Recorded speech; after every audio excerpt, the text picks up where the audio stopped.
Emblemático Tierra Santa.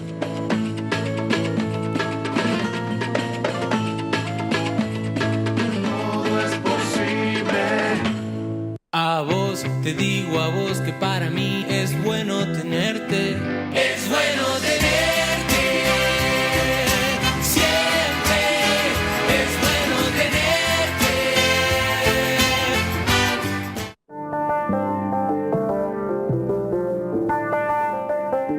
Auspicia este programa Banco Provincia.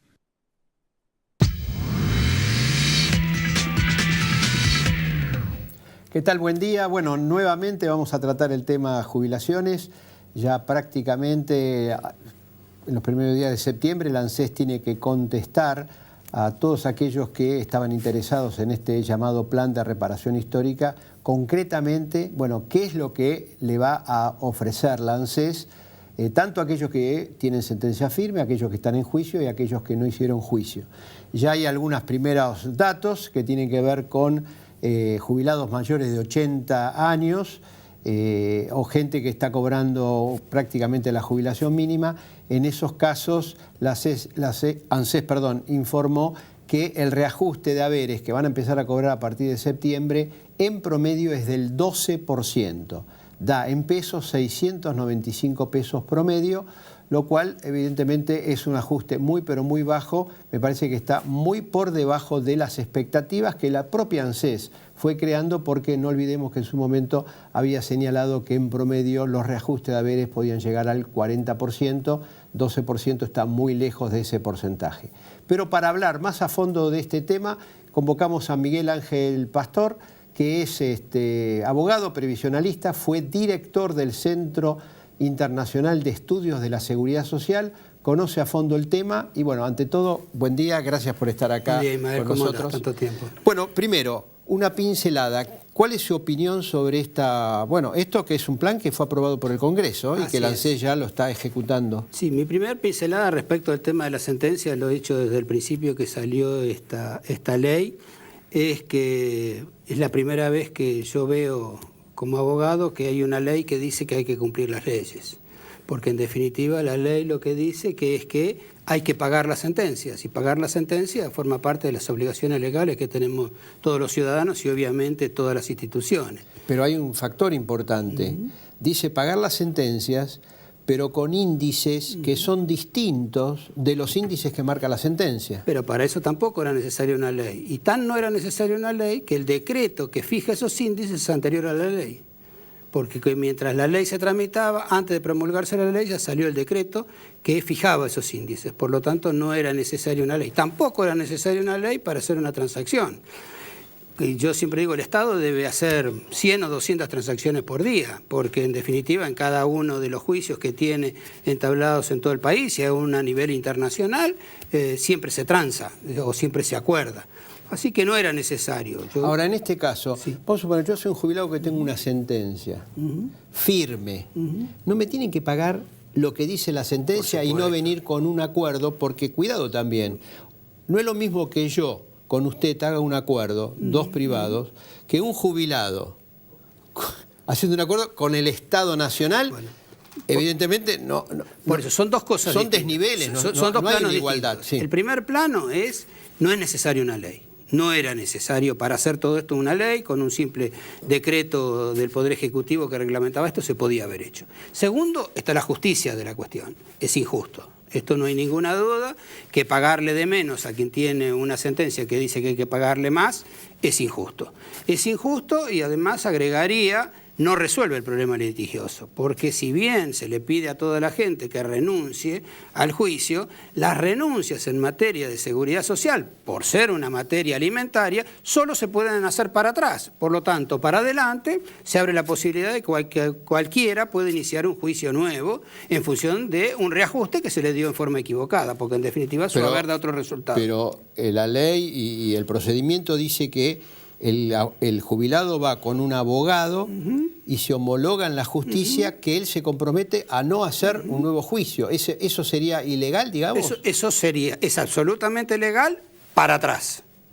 Para atrás no hay ningún problema, nadie puede o sea, no utilizar. puedo reclamar para atrás Para nada. atrás ya no puedo reclamar más nada, está vencido. Para adelante. Y pero es si yo imposible. tengo un reajuste de haber ya, ¿qué voy a reclamar? Y puede reclamar la diferencia entre el reajuste que le fijaba la justicia y el reajuste que efectivamente el gobierno le dio. Y esta va a ser la decisión de todos los abogados. Si no, se imagina que estarían todos los abogados llorando lágrimas de sangre en este momento porque se les acaba el juicio. Y sin embargo no los veo muy preocupados ni muy tristes, los veo O sea que bastante ellos contentos. creen que nuevamente se abre una beta para nuevos juicios. Yo creo que se abre una beta bastante mayor, porque ahora los clientes van a estar todos determinados en una listita perfecta de cuánto le corresponde a cada uno. Es decir, es más claro a quién conviene hacerle juicio y a quién conviene no iniciarle juicio. Ahora, usted inició una demanda. Sí, presentó señor. una demanda. Un amparo, no una demanda. Un amparo, Exacto. declarando inconstitucional varios artículos de la ley.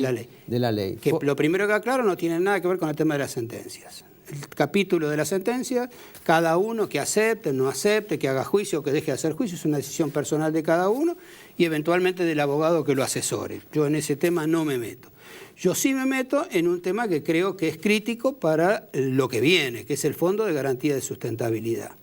La ley, entre otras cosas, además del blanqueo y otras cuestiones que trae una serie de trampas que, en mi opinión, se verifican en 5 artículos que tiene esta ley. El primer artículo es el artículo 2, que fija la emergencia previsional, la emergencia en materia de litigiosidad. Por 3 años. Por 3 años. Antes era por 6. En el Si era proyecto 3, después prorrogable se transformó otros en 3. ¿Qué Quedó 3. significa? Digo, para que la gente entienda qué significa la emergencia. La emergencia significa que el Parlamento le cede al Poder Ejecutivo la capacidad legislativa. Por lo tanto, Le cede facultades. Todas las facultades legislativas en esta materia. Por lo tanto, a partir de ahora, durante 3 años, el Parlamento es un simple espectador, que se va a enterar a través de los informes que el Poder Ejecutivo le mande. Pero no puede decir nada de cómo se pagan las sentencias, de dónde se sacan los recursos, qué pasa con el fondo de garantía, qué es lo que se vende, qué es lo que no se vende. De eso no puede decir nada al Parlamento. Porque ya le cedió el poder. Ya le cedió todo su poder. ¿Qué dice la ley además? Dice que los fondos o la plata del fondo de garantía se puede utilizar para pagar la sentencia, se puede utilizar para pagar el flujo, es decir, los haberes reajustados, pero también se puede pagar cualquier otra deuda que fijen las normas reglamentarias. Eso dice textualmente la ley y por lo tanto cualquier otra deuda que fijen las normas reglamentarias puede ser cualquier cosa. Por ejemplo, puede significar que como el sistema tiene déficit, se dé el fondo de garantía en la administración a un pool de bancos que le adelanten la plata al gobierno y adiós el sistema del fondo de garantía. ¿Y qué es lo que yo pretendo? Digo, porque esto es lo más importante. Un tema importante, porque mucha gente me dice, ya tuve inclusive polémica con eso, me dice, no, se paga con la plata del blanqueo. No es así. La plata del blanqueo es una partecita. Y depende, eso es una alegoría. ¿Cuánto vendrá? Dios dirá. No lo sabemos. Pero la ley dice que primero se paga con la plata del fondo. Primero se paga con la plata del fondo. O mejor dicho, se puede pagar la totalidad, no solo de los juicios, porque eso es lo importante. Si se pagaran solamente los juicios, hasta ahí uno podría decir, bueno, podría ser, por ejemplo, para que tenga un dato, se acaba de resolver en la reunión con las provincias que a las provincias se les va a prestar del Fondo de Garantía de Sustentabilidad 28.400 millones de pesos, al 15% anual, con una inflación del 45%. 30% pierde el fondo de garantía. ¿Cuánto significa eso? 8.300 millones. Pero dice que el Estado va a poner la diferencia. No dice que el Estado va a poner la diferencia. En ese caso no dice que el Estado va a poner la diferencia. Dice que se va a valorar para la movilidad cuando se transfiera la totalidad de los fondos a las provincias del IVA, pero no respecto del préstamo. El préstamo es al 15% y el que se hace cargo de ese déficit de 8.000 y pico de millones de pesos es el fondo de garantía. Digo, para que la gente tenga noción de lo que va a pasar, de lo que va a pasar con el fondo de garantía. Ya se pierde el 1% de ese fondo, o algo más del 1% en el primer viaje. En alguna otra oportunidad me gustaría explicar este mamarracho, porque yo lo considero un mamarracho absoluto, que es la devolución del IVA. La devolución del IVA le hace perder al sistema previsional y a los jubilados, a los mismos que le da la devolución del IVA, 10.000 millones de pesos.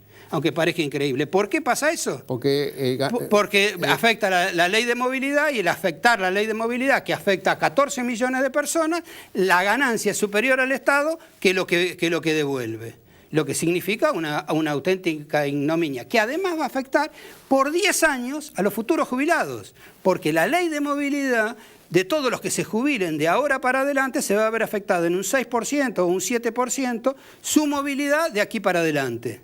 Y por lo tanto, por 10 años, cada vez que una persona se jubile, va a recibir un haber menor en función de esta decisión de la devolución del IVA, cuando todo se resolvía dándole 300 pesos.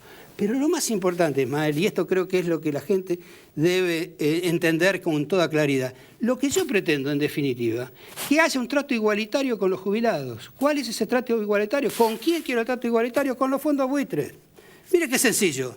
Hacen el mismo bono que le dieron a los bancos para pagarle a los fondos buitres, lo ponen en el Fondo de Garantía de Sustentabilidad, agarran los fondos, le pagan el 100% de la sentencia que les corresponde a los jubilados y todos contentos y todos aplaudimos, y eso sí sería reivindicación histórica. Pero como decía Massa alguna vez, nadie es más generoso que con plata ajena. Y eso es lo que pasa en este sistema. Le quieren pagar a los jubilados con plata de los jubilados. Que le paguen a los jubilados con plata del Tesoro, que es el que verdaderamente debe. Fernández Pastor, gracias por estar esta mañana con nosotros. Y bueno, creo que ha sido bastante claro la exposición. Nos reencontramos, bueno, como todos los días, mañana. Chau, chau.